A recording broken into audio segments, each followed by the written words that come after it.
Buenos días. Vamos a continuar nuestro repaso al primer periodo del régimen franquista, esta evolución política que va a experimentar la dictadura a lo largo del tiempo. Y recordamos que ayer estuvimos viendo esta primera etapa, lo que hemos denominado la etapa totalitaria, en el que la influencia predominante va a proceder del falangismo y por extensión de esa concepción fascista, y que se plasmaba en una serie de normas como podía ser la aprobación del fuero del trabajo durante la guerra civil o toda una serie de medidas encaminadas a la represión de aquellos elementos contrarios al propio régimen, y que en este momento esa represión va a tener una intensidad notable. Veíamos también que el régimen va a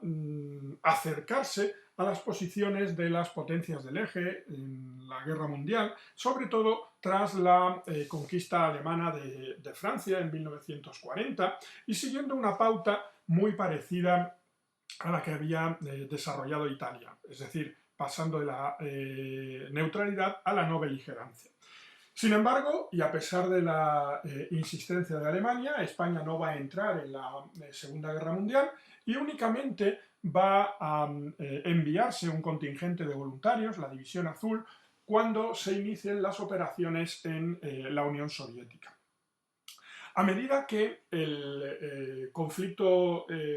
mundial va tomando un cariz cada vez más favorable a los aliados, esto es a partir de 1942-1943, se va a producir un progresivo alejamiento del régimen, de esa posición cercana a los regímenes nazi y fascista, y en su lugar va a ir adoptando toda una serie de normas que pretenden homologar en cierto modo el régimen político español a lo que se va a estilar en Europa occidental. En gran medida, como digo, se trata de presentar a la dictadura como una estructura democrática diferente pero homologable a la que se va a imponer tras el final de la guerra en Europa occidental. Este periodo, que podemos situar entre 1942 y 1958, lo vamos a denominar el periodo nacional católico, porque se va a incidir sobre todo en estos elementos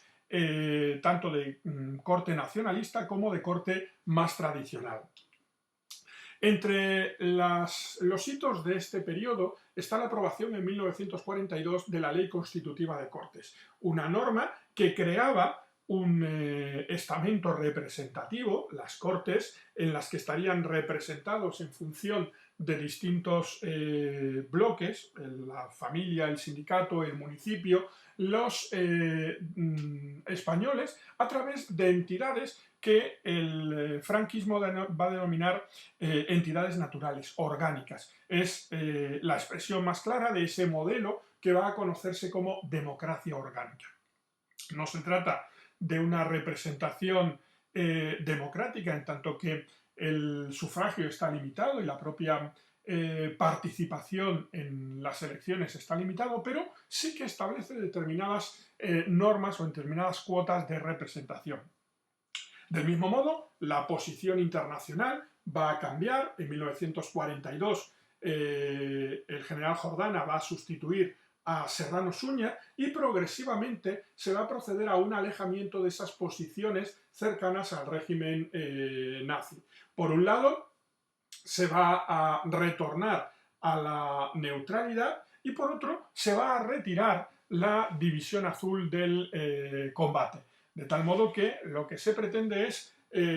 mostrar que en ningún momento España se alineó con aquellos países que se enfrentaban a los aliados, sino únicamente, y eso es lo que va a defender el régimen, que va a ser un enfrentamiento contra la Unión Soviética. Tras el final de la guerra, entre 1945 y 1947, se van a aprobar una serie de leyes fundamentales, como lo había sido la Ley Constitutiva de Cortes, que pretenden presentar la naturaleza del régimen político español con la apariencia de un sistema democrático sui generis. Por un lado, en 1945 se aprueba el Fuero de los Españoles, que sería algo así como una declaración de derechos de un texto constitucional, aunque recogido en un texto diferente. Ya digo que en el franquismo no existe una constitución como tal, pero este conjunto de leyes fundamentales, que empezaría con el Fuero del Trabajo, tendrían esa misma función. En 1945 también se aprueba la ley de referéndum, que junto con la ley constitutiva de Cortes pretende mostrar el carácter democrático del régimen y por tanto la participación de los españoles y el sostenimiento del régimen por ese apoyo popular. Y la primera de las leyes que se va a plantear o a someter a este modelo de la ley de referéndum es la ley de sucesión. Una ley de sucesión que establece o resuelve el carácter o la naturaleza del propio régimen. Pensad que ya llevamos desde 1939 8 años de dictadura, más si contamos la guerra civil, en el que el régimen político no se había definido de una manera clara. La definición que va a optar es una definición también confusa, porque se señala que España va a ser una monarquía, pero que el jefe del Estado seguía siendo Franco y que el heredero a título de rey sería una atribución que Franco ejercería en su momento, determinando quién podía ser el nuevo rey de España. De tal modo que con esta decisión se recupera o se apoya esa postura de un sector de los apoyos del franquismo, de los monárquicos, pero por otro se rompe el carácter histórico de la sucesión dinástica de la monarquía. Y en 1958, para cerrar este periodo y después del gran reto que supuso para el régimen la supervivencia a la derrota de Alemania y de Italia en la Guerra Mundial y al aislamiento al que se va a ver sometido, así como a la presión tanto interior y exterior que va a sufrir el régimen, como digo, en 1958, una vez que ese aislamiento se ha ido debilitando y que España ha recuperado una posición en el contexto internacional, en ese nuevo contexto que marca la Guerra Fría, se va a aprobar una nueva ley, la Ley de Principios del Movimiento Nacional, que recupera gran parte de del discurso que había desarrollado el franquismo desde la Guerra Civil. Esta Ley de Principios del Movimiento Nacional es la norma que han de jurar, por ejemplo, todos los funcionarios en el momento de tomar posesión de sus respectivas plazas. Aquí veis un fragmento de la Ley Constitutiva de Cortes en el que se señala que esas Cortes son un órgano de participación del pueblo español y que está formada por representantes, como veis, de 4 categorías. Los que son miembros de pleno derecho, como miembros del gobierno, consejeros nacionales o el presidente del Tribunal Supremo, y luego una serie de procuradores que representan a 3 tipos de entidades. Por un lado, la organización sindical, o lo que es lo mismo el sindicato vertical. Por otro lado, a la representación municipal, estableciendo representantes, como veis, por mancomunidades interinsulares o por diputaciones provinciales. Y luego, la representación familiar. Estas entidades, la familia, el municipio y el sindicato, serían entidades orgánicas que intermediarían en la representación del pueblo español en el régimen. Se trata de una concepción que va a desarrollarse teóricamente bajo el nombre de democracia orgánica. El Fuero de los Españoles, como veis, recoge toda una serie de derechos en los que se plantea una estructura semejante, como digo, a un título dedicado a derechos y deberes de un texto constitucional, y en el que, del mismo modo, se recogen elementos, como habría aparecido en otros textos constitucionales, subordinados a un desarrollo legislativo posterior. Por ejemplo, vamos a señalar alguno, a ver si os encuentro. De ver.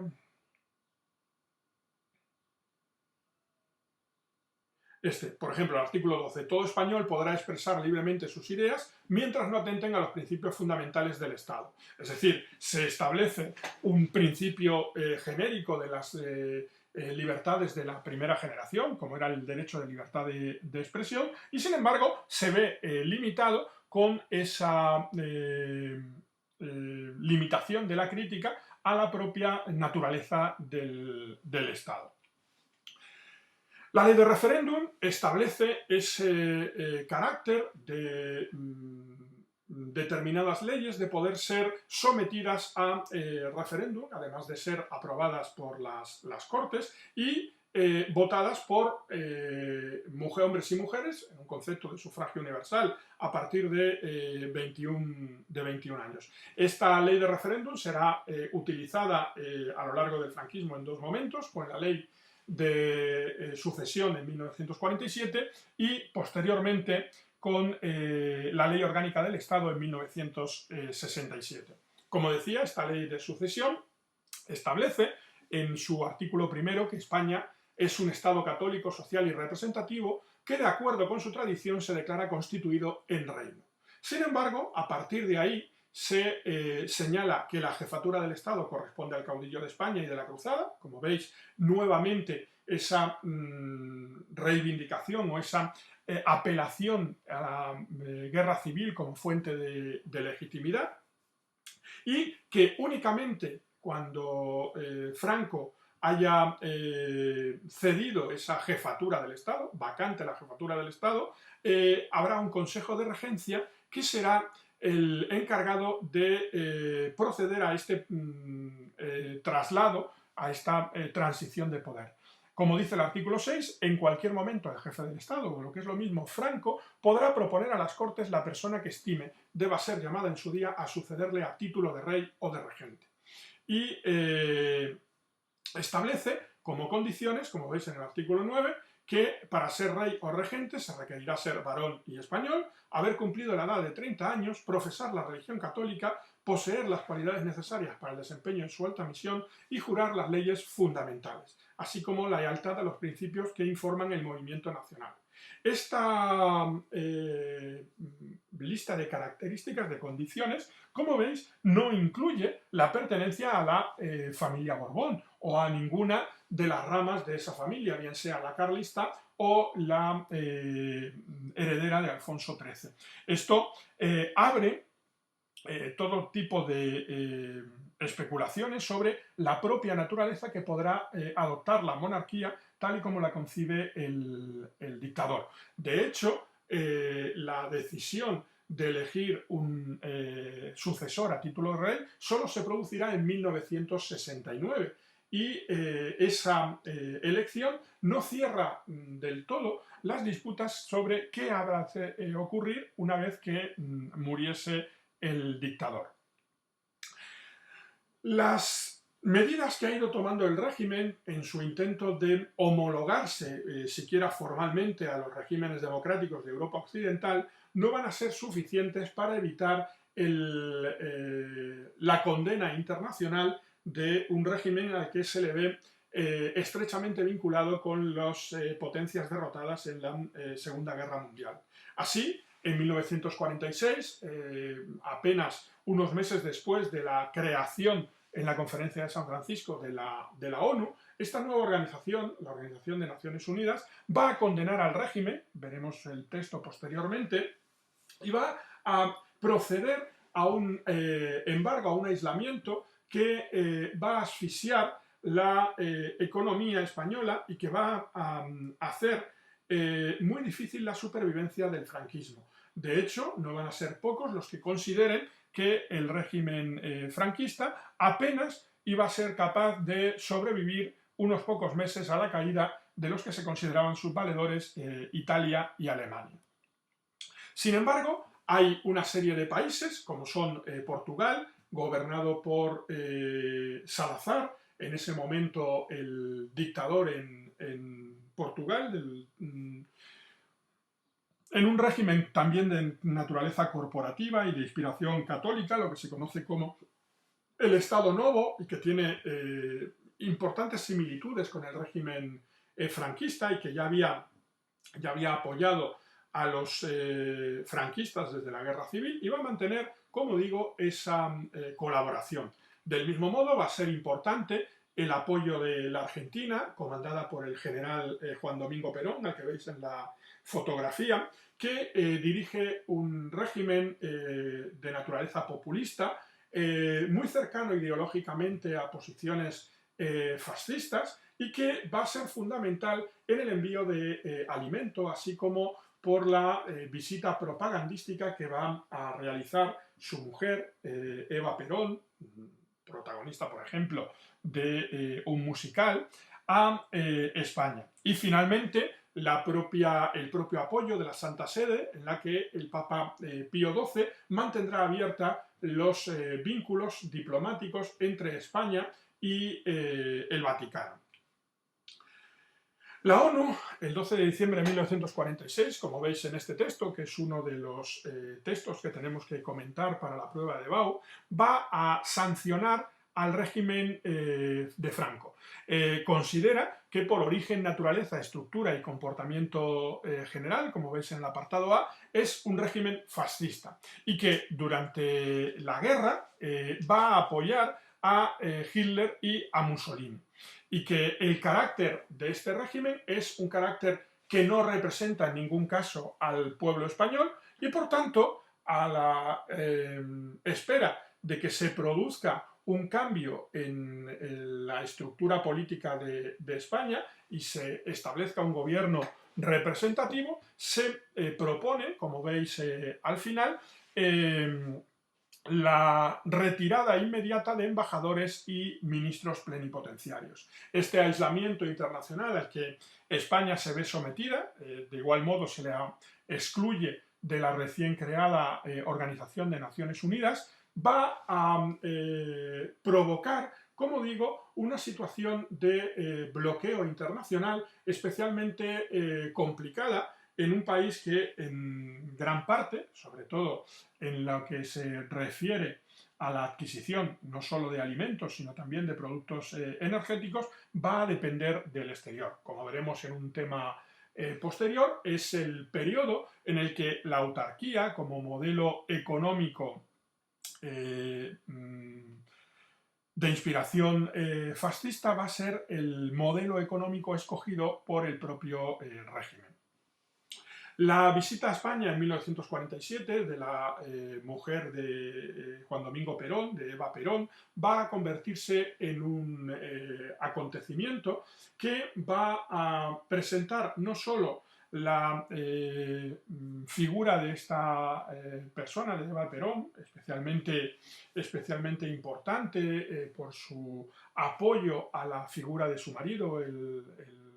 general Perón, y por su imagen de persona cercana al pueblo, va a ser utilizada, como digo, como un elemento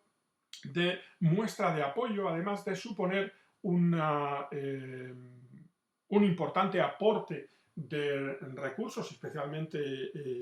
alimenticios, grano y carne, que van a llegar a España procedentes de Argentina. Aquí vemos una fotografía de la recepción de Franco y de su esposa a Eva Perón y las grandes manifestaciones, como esta concentración en la Plaza de Oriente, a la visita de Eva Perón. Sin embargo, el aislamiento internacional al que se va a ver sometida España tras el final de la Segunda Guerra Mundial va a tener una duración relativamente corta, apenas unos 8 años, porque a medida que las tensiones entre los dos vencedores de la Segunda Guerra Mundial, Estados Unidos y la Unión Soviética, y a medida que las diferencias ideológicas entre el bloque capitalista y el bloque comunista se iban mostrando cada vez más evidentes, no solo con el establecimiento de las democracias populares en Europa Oriental y, por tanto, el desarrollo del telón de acero, sino también por la adquisición de la bomba atómica por parte de la Unión Soviética, así como la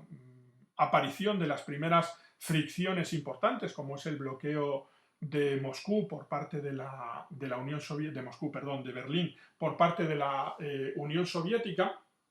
el estallido en 1950 de la guerra de Corea, va a hacer, como digo, que las relaciones internacionales se observen bajo la perspectiva no de democracia-dictadura, sino bajo la perspectiva de comunismo-anticomunismo. En este nuevo orden mundial, marcado por esa hostilidad, por ese enfrentamiento sordo y en ocasiones abierto entre las dos grandes superpotencias,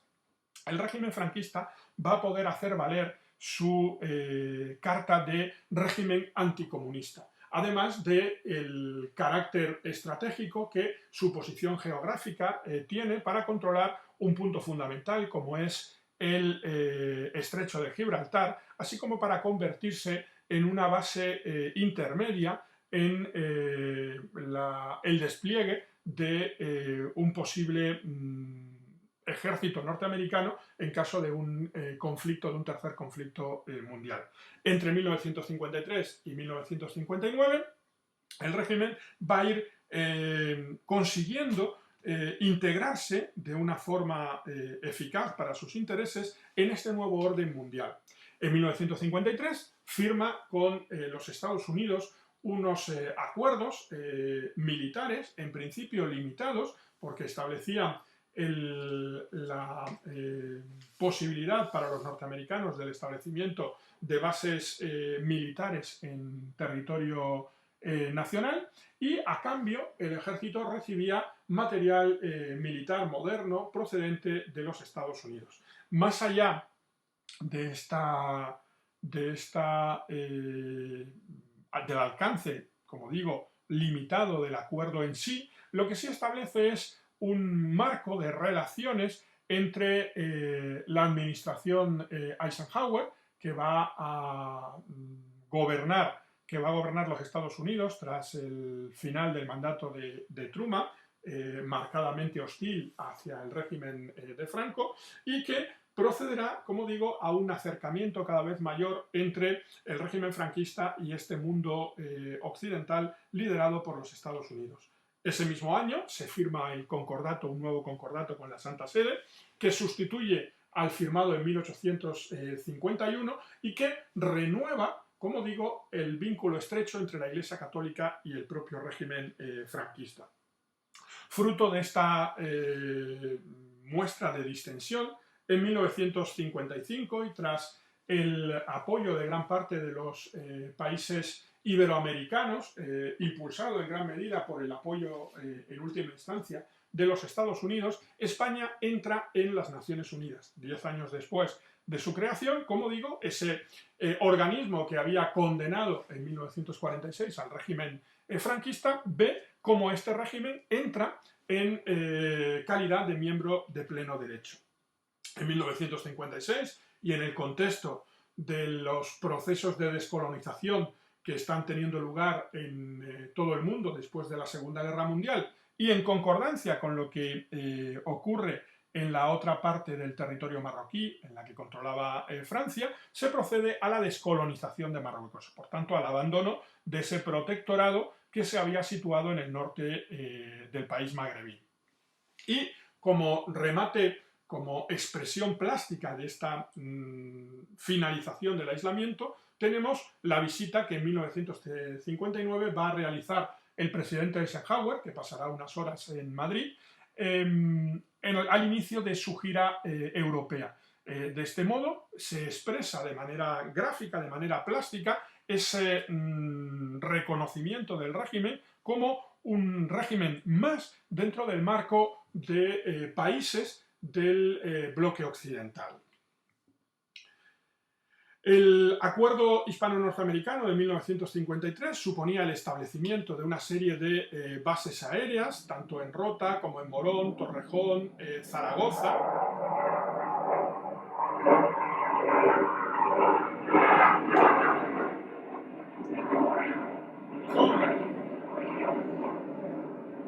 La posibilidad, estas bases, de establecer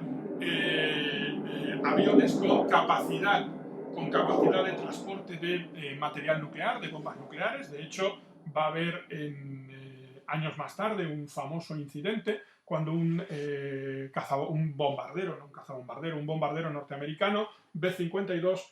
pierda dos bombas atómicas en las cercanías de la costa en Palomares, lo que no van a estallar, pero va a poner de relieve el alcance de esta vinculación en ese escenario característico de la Guerra Fría. Junto con estas bases aéreas se supone el establecimiento de una base naval en Rota, donde la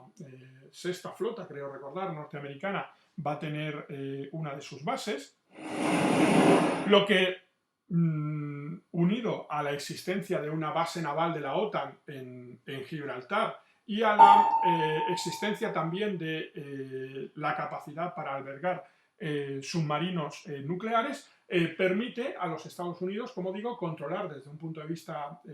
militar un punto estratégico tan importante como es el estrecho de Gibraltar. Además, se establece la prioridad de suministros para los barcos norteamericanos en puertos como el Ferrol o Cartagena,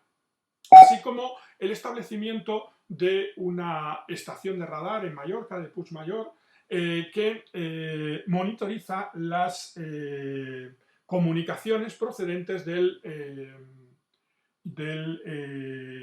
telón de acero. Del mismo modo, en Pals se establece la sede de lo que se va a conocer como Radio Liberty. Radio Liberty es una emisora de carácter de naturaleza propagandística que emite en distintas lenguas información orientada hacia los países del otro lado del sector del telón de acero. De tal modo que, como digo, se convierte en uno de los puntos fundamentales de esta estrategia propagandística que desde Estados Unidos y desde el bloque occidental se proyecta hacia la Unión Soviética y sus aliados.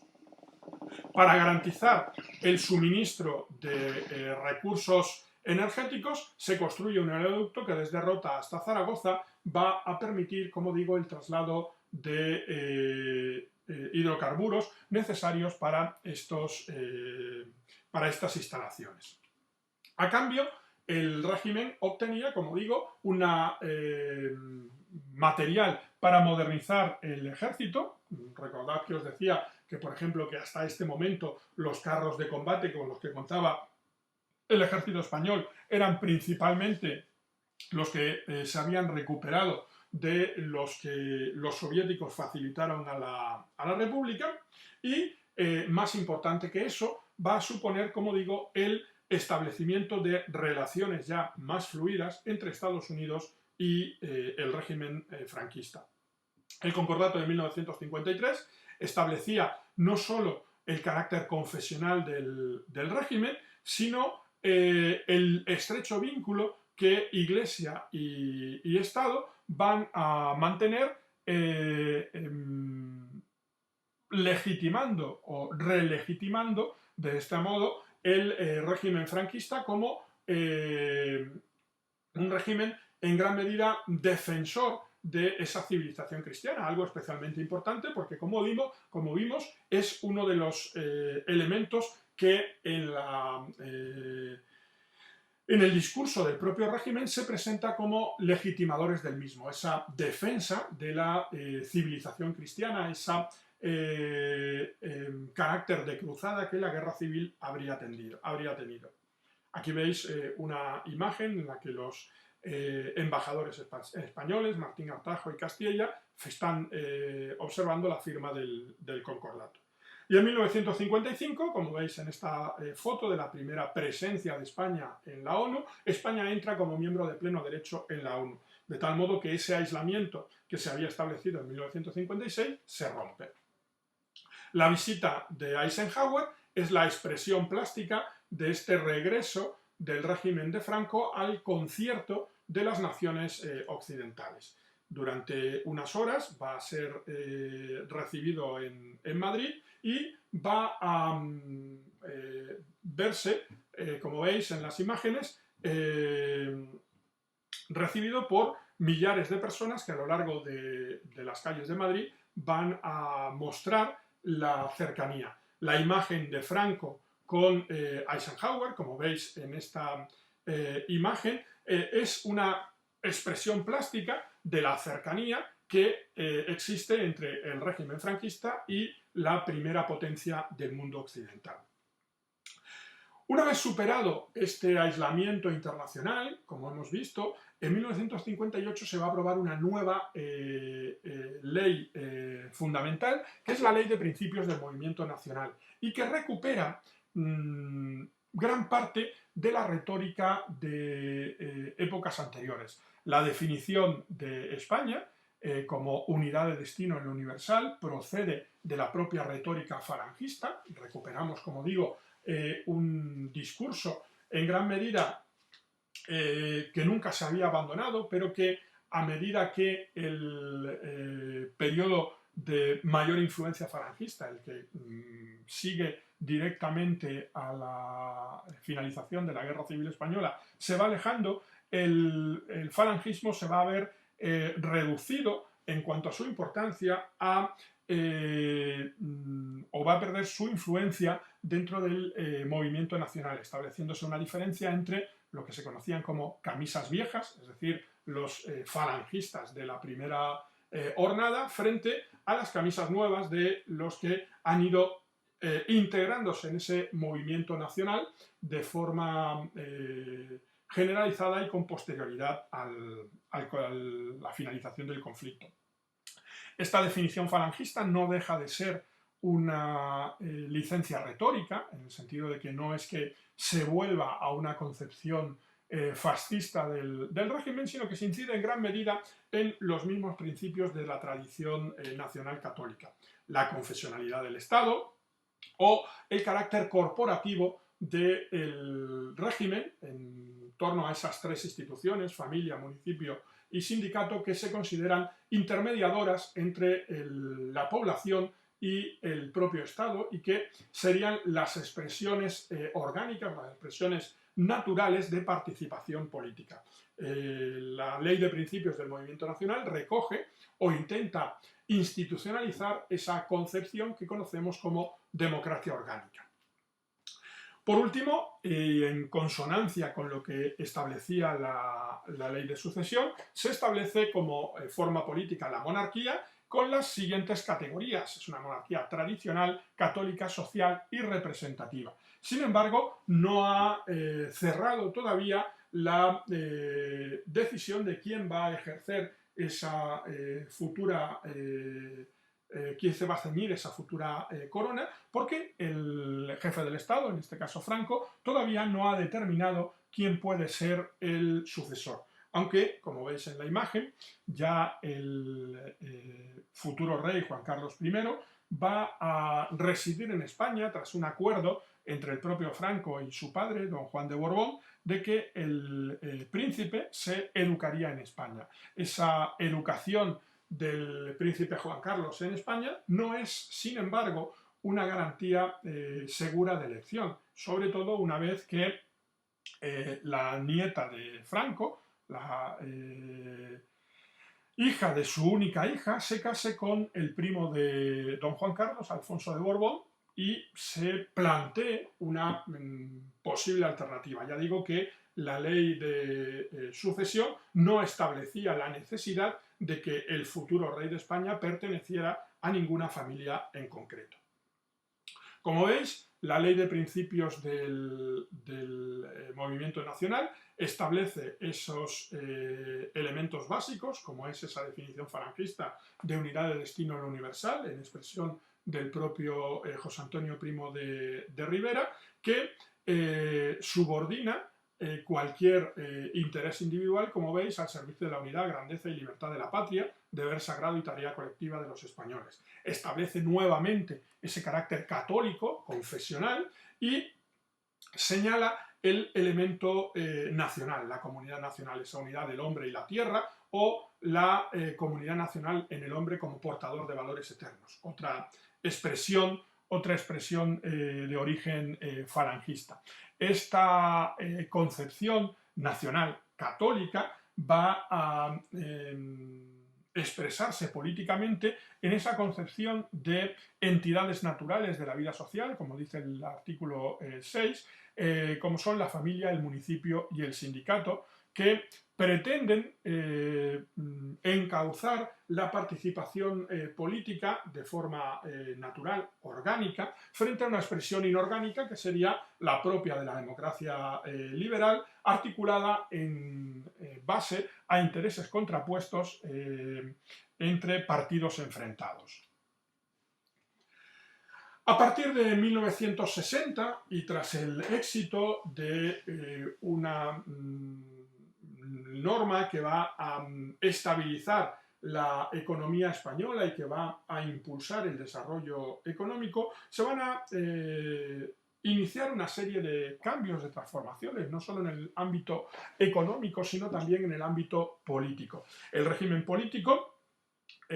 va a desarrollar en su seno, dentro del propio franquismo, dos corrientes, la de aquellos que consideran que el franquismo es una situación excepcional que no puede durar más allá de la vida de su fundador, y los que consideran que es una nueva apuesta política capaz de perpetuarse. Esta lucha entre renovadores e inmovilistas la veremos en la última etapa del franquismo, pero ya se deja sentir la acción de los primeros, de los renovadores, entre los que se encuentran figuras como Manuel Fraga Iribarne, que va a ser ministro de Información y Turismo, embajador del régimen en Londres, y posteriormente va a ser el fundador de Alianza Popular, el origen del actual Partido Popular, que desde su posición en el gobierno va a impulsar una serie de normas modernizadoras del propio régimen. Entre ellas va a estar la ley de prensa. La ley de prensa supone la eliminación de la censura previa, una censura que en el régimen franquista es de doble naturaleza, una censura de carácter político y otra de carácter religioso, es decir, tiene que tener el visto bueno del censor eclesiástico, que no exista ninguna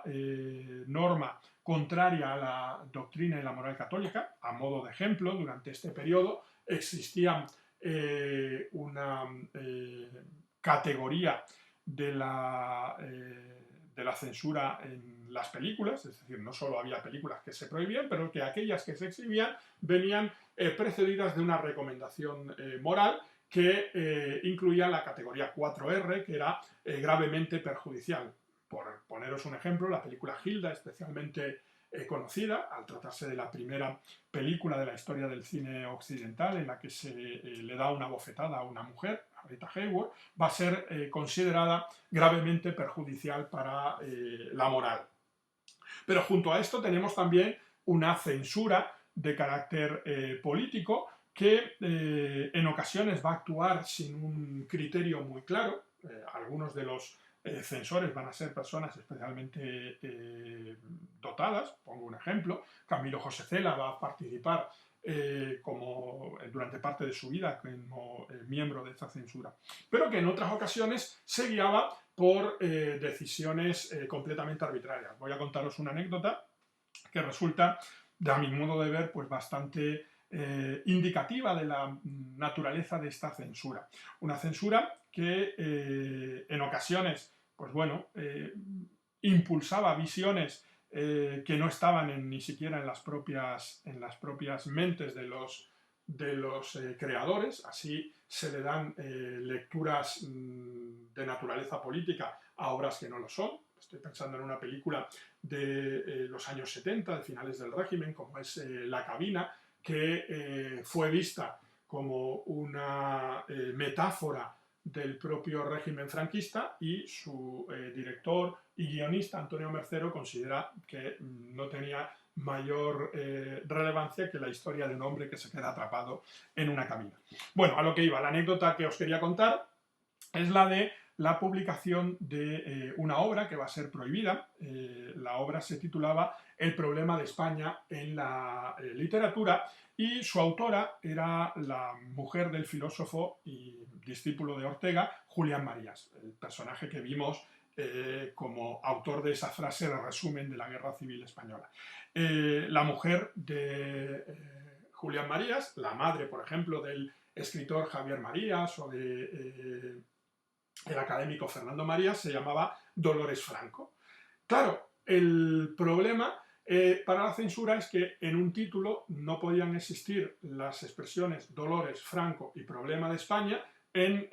unión. De tal modo que un libro que no tenía o no presentaba ninguna crítica política al régimen va a ser prohibido justamente por este carácter, como digo, arbitrario. Bueno, esta censura previa es eliminada con la Ley de Prensa de 1966. En su lugar se prevé el secuestro de publicaciones, es decir, la decisión administrativa de retirar del mercado una publicación, bien sea esta periódica o un libro. Y el establecimiento de los límites a esa libertad de expresión en los principios generales del movimiento. De tal modo que el editor, el autor, el director y el editor del texto se convierten en sancionables por un régimen previsto de sanciones en caso de que el texto se considerara contrario a esos principios generales del movimiento. El texto de la ley de prensa lo tenéis aquí en una selección en el que se establece, como veis, las sanciones en el artículo 69 que afectan tanto al autor o director con multas de 1.000 a 25.000 pesetas, en sanciones muy graves podían llegar a las 250.000 pesetas, una cantidad más que considerable, y a los empresarios o empresas, es decir, a los editores, con sanciones que podían llegar al $500.000 de pesetas, de tal modo que además de la retirada de la publicación. Esa norma va a abrir una etapa en la prensa española en la que aparecerán textos contrarios al régimen y que van a tener una línea editorial que tendrá que jugar con dificultades en el equilibrio entre la difusión de críticas al régimen y el temor a esa sanción permanente por parte del régimen. En 1967 se aprueba la penúltima de las leyes fundamentales, la Ley Orgánica del Estado, también aprobada por referéndum, que separa por primera vez la jefatura del Estado y la del Gobierno. Hasta este momento, Franco ha sido siempre jefe del Estado, pero también jefe del Gobierno, aunque esta separación solo se va a hacer efectiva en los 2 últimos años de vida del dictador, a partir de 1973, en el que se nombre como presidente del gobierno al almirante Carrero Blanco, el que veis en la fotografía. Aumenta la Ley Orgánica del Estado el peso del tercio familiar, es decir, de aquel número de procuradores elegidos de manera directa por el sufragio de hombres y mujeres, en representación de la familia, y se abre la posibilidad de asociaciones que bajo el amparo de fomentar las peculiaridades, por ejemplo, culturales, la idea de los coros y danzas, van a permitir el desarrollo de asociaciones con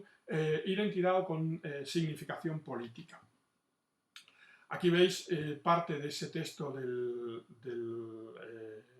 la Ley Orgánica del Estado, en la que se señalan las diferencias entre el jefe del Estado, Franco, y el jefe del gobierno, que podrá ser el propio Franco o elegido, designado por el jefe del Estado a propuesta del Consejo del Reino. Esto va a ser importante porque va a ser un elemento utilizado en la transición para el proceso que se va a conocer como el cambio de la ley a la ley. Entre 1969 y 1975, los 6 últimos años de vida del dictador, vamos a ir viendo una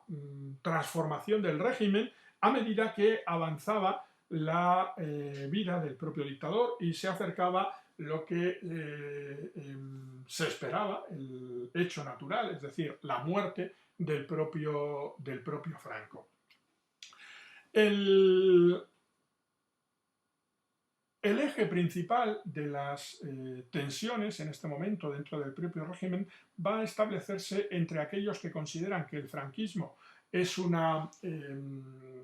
solución o era una solución política que salió de una circunstancia extraordinaria como fue la guerra civil y cuya posibilidad de supervivencia más allá de la vida del propio dictador es imposible, los reformistas, y los que consideran que el régimen es una respuesta original que supera los problemas de la democracia parlamentaria y que habría que perdurarlo, hacerlo perdurar más allá de la muerte del dictador. A estos últimos se le va a conocer como el búnker. En 1969 se produce la designación de Juan Carlos, del príncipe Juan Carlos, como sucesor a título de rey, lo que va a provocar una ruptura, no demasiado profunda, pero sí una ruptura y una tensión importante entre el príncipe Juan Carlos y su padre Don Juan, que seguía reclamando o exigiendo los derechos dinásticos que le corresponderían como hijo y sucesor de Alfonso XIII.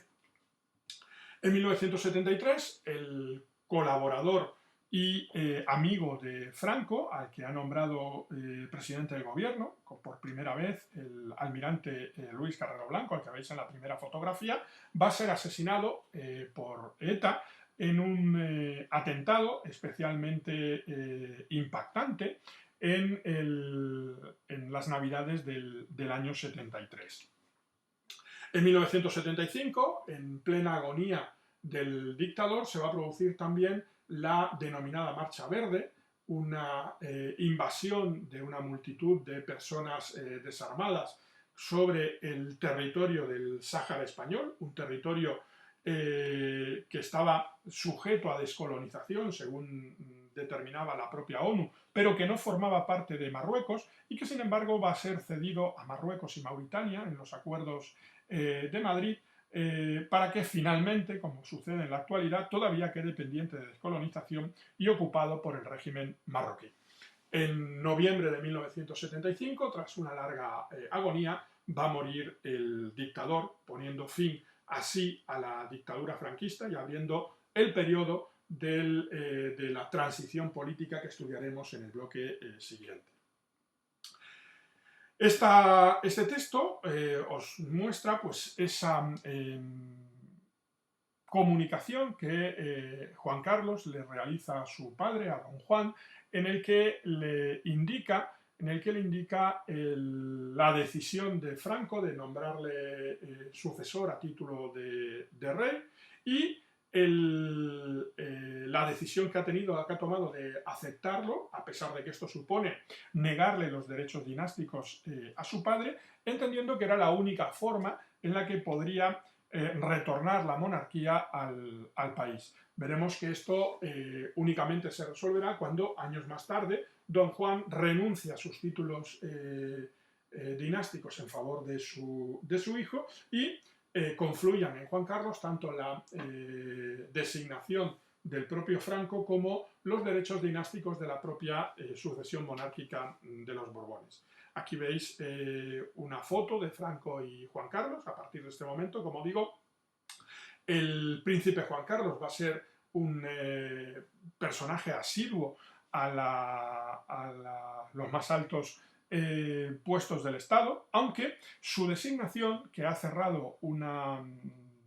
disputa importante en el ámbito monárquico, no va a eliminar las tensiones que existían entre los que consideran que hay que perpetuar el régimen o transformar el régimen. Como digo, la figura de Juan Carlos va a ser cuestionada también por sectores importantes del régimen, especialmente aquellos que se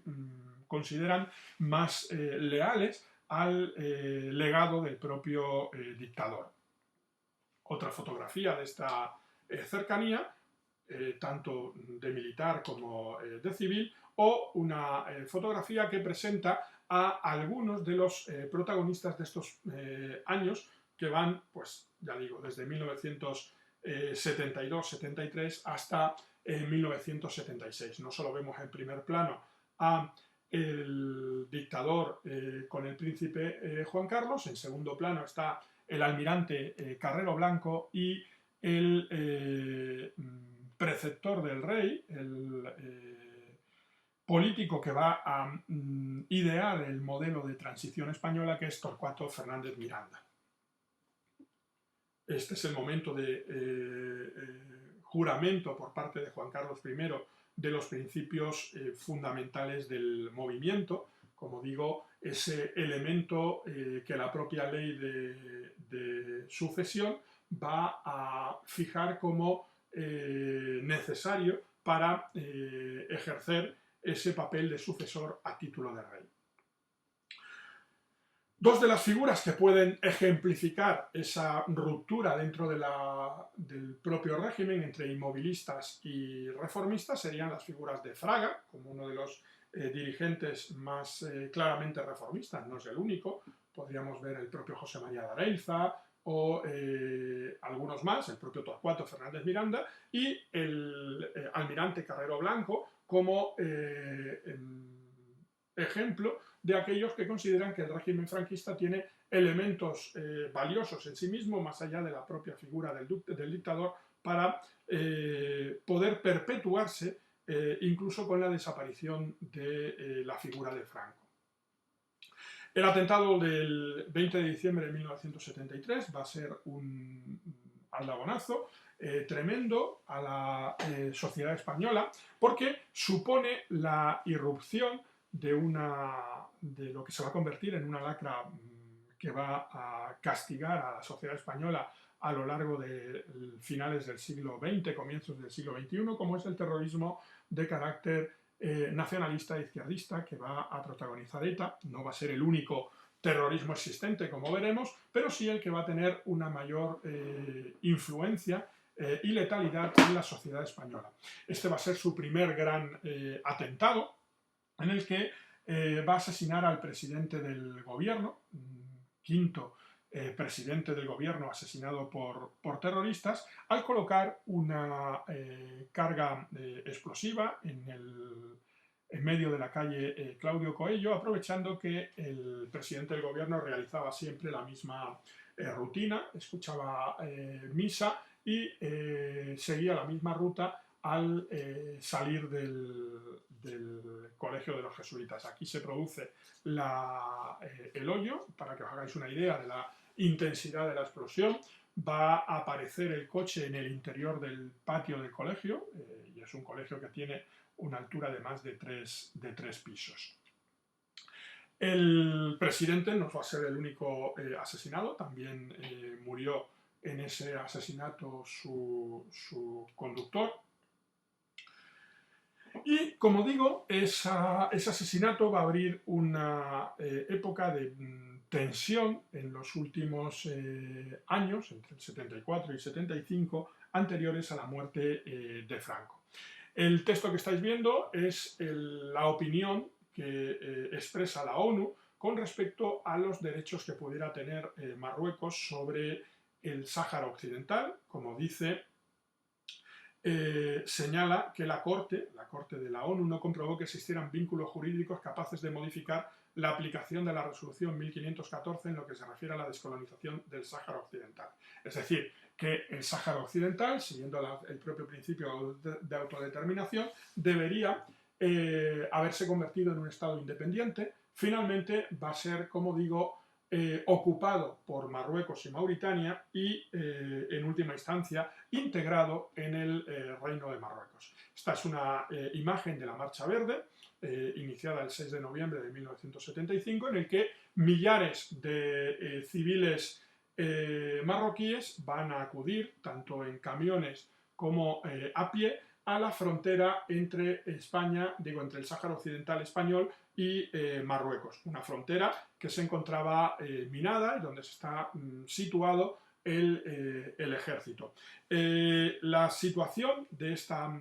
apuesta, que tiene como contexto la agonía del propio Franco,